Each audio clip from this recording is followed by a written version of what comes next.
ఇదేంటమ్మా పసుపు కుంకాలు నేలపాలైపోయినాయి. చేయి జారిపోయింది. ఏంటి ఆలోచిస్తున్నా? ఆయనకిద్దరు క్లైమాక్స్ గురించి.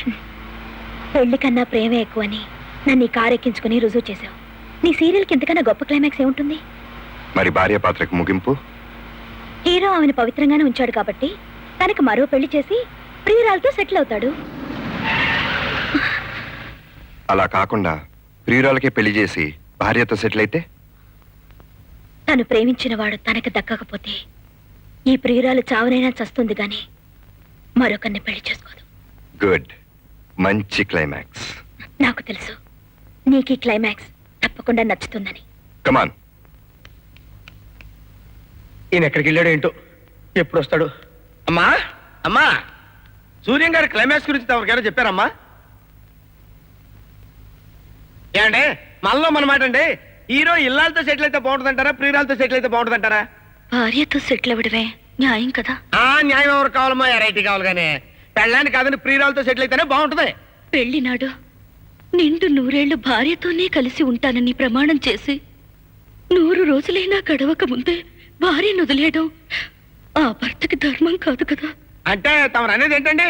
తాళి కట్టించుకున్న భార్యకి ఆయన చెందాలి. తాళి కట్టించుకోకుండా పెళ్ళం అయిపోతుంటండి.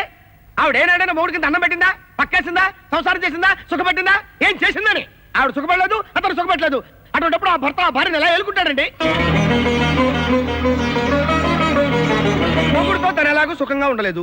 కనీసం వాళ్ళిద్దరినైనా కలిపేసింది అనుకోండి, వాళ్ళైనా సుఖంగా ఉంటారు. లేదనుకోండి, ప్రేమించి పెళ్లి చేసుకోలేకపోయానని ప్రియురాలు, పెళ్లి చేసుకుని ప్రేమను పొందలేకపోయానని ఇల్లాలు, వీళ్ళిద్దరికీ న్యాయం చేకూర్చలేకపోయానని ఆయన, టోటల్ గా ముగ్గురు బాధపడవలసి వస్తుంది. అంచేత వాళ్ళిద్దరిని ఏకం చేసేసి తను తప్పుకోవడం వచ్చిందండి. తప్పుకోవాలా? ఎలా? ఎలా ఏంటండి? సూసైడ్, చచ్చిపోవడమే. భర్తకి ఏ విధంగానూ పనికిరాని ఆ భార్య బతకడం కంటే చావడం బెటర్ అండి. అలా చచ్చిపోయింది అనుకోండి, సీరియల్కే కాదు భారత క్యారెక్టర్కే మంచి ముగిపోద్దండి. భర్త సుఖం కోసం ప్రాణత్యాగం చేసిన ఇల్లాలుగా జనం గుండెల్లో శాశ్వతంగా నిలిచిపోద్దండి. ముగింపు ఇలా ఉంటేనే బాగుంటుందమ్మా, మీరు కూడా ఆలోచించండి. ఆ రాగానే ఈ మాట చెప్పి ఏమన్నారు నా పోరు కొట్టండమ్మా, వస్తాను.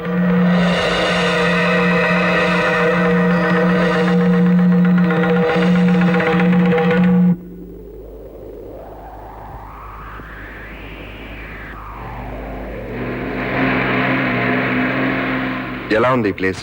ఫెంటాస్టిక్. ఈ ప్లేస్ ఏమంటారో తెలుసా? Suicide point. వాట్? అవును, ఎంతో మంది ప్రేమికులు జంటగా ఆత్మహత్య చేసుకున్న స్థలం ఇది. ఆత్మహత్య చేసుకోవడానికి మనం భగ్న ప్రేమికులం కాదు కదా, త్వరలో పెళ్లి చేసుకోబోతున్నా నిజమైన ప్రేమికులం. మనం పెళ్లి చేసుకోవాలంటే చట్టపరంగా సమాజపరంగా చాలా అడ్డంకులు ఉన్నాయి. అందుకే నేను ఒక నిర్ణయానికి వచ్చాను. ఏమిటి? మనం ఒకరిని విడిచి ఒకరు ఉండలేం. am I correct? కరెక్ట్. నీకోసం నేనేమైనా చేస్తాను, నా కోసం నువ్వేమైనా చేస్తావు. కరెక్ట్? కరెక్ట్. అందుకే ఇద్దరం ఒకటవుదాం. వీళ్ళందరినీ విడిచిపెట్టి దూరంగా వెళ్ళిపోదాం. అక్కడ మనకి ఎవ్వరూ అడ్డుండరు. స్వేచ్ఛగా ప్రేమించుకోవచ్చు. వెళ్దామా? తప్పకుండా వెళ్దాం. ఎక్కడికి వెళ్దాం? స్విట్జర్లాండ్, స్టేట్స్ కా, సింగపూరా? స్వర్గానికి. సూర్య, ఏమిటి నువ్వు అనేది? అవును, మనం చచ్చిపో